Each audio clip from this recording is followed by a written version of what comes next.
Welcome na naman po dito sa ating channel. Welcome sa Bentech. Ang mga viewers natin dyan, naghahanap ba kayo ng resetter ng Epson printer, no? Almost lahat ng Epson printer kaya nitong i-reset. Ito yung WIC. WIC or Waste Ink Counter.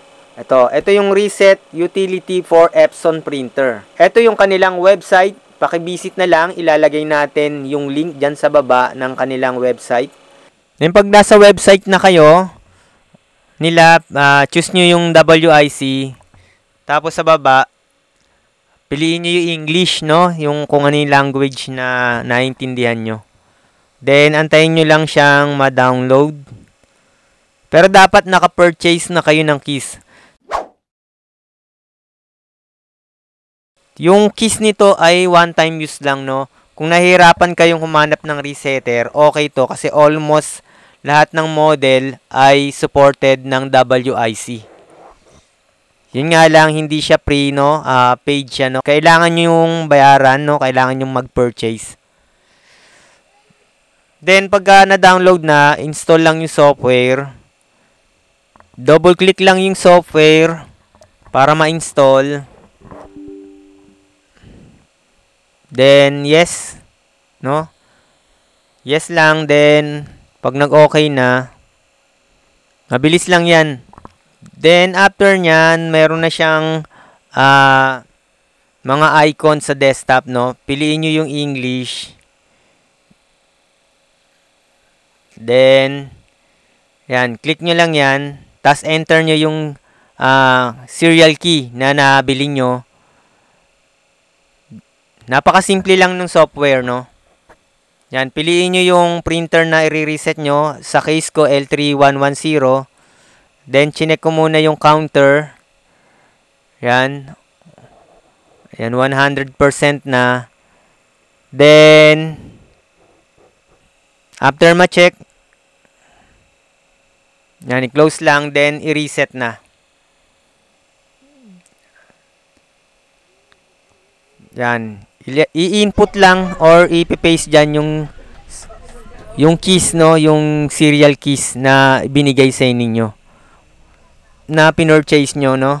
Ilalagay lang dyan. I-paste nyo lang. Then, okay. Then, yan. Click lang yung reset. Then, okay na.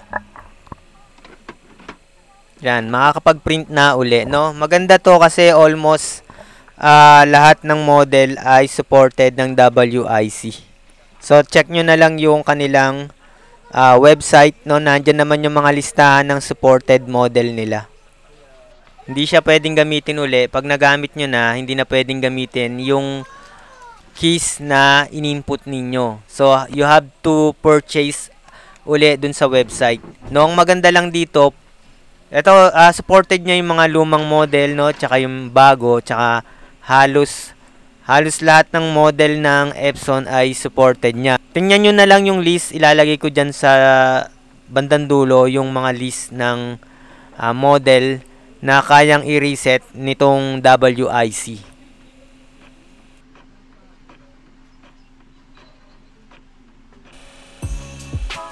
Yung kanilang resetter, almost lahat ng Epson printer model ay kayang i-reset, no? Meron silang L series, no? Tulad ng L120,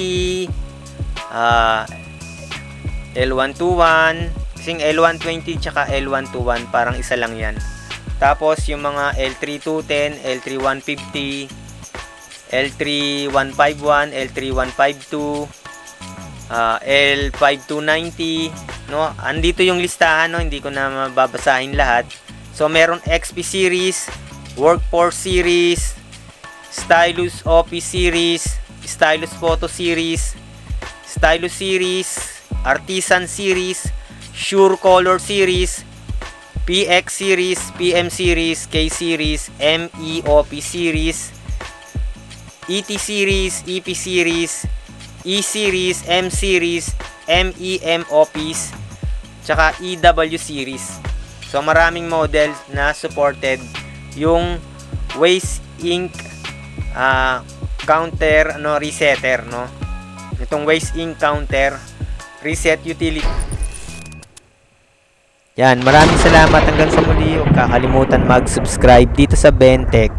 Maraming salamat.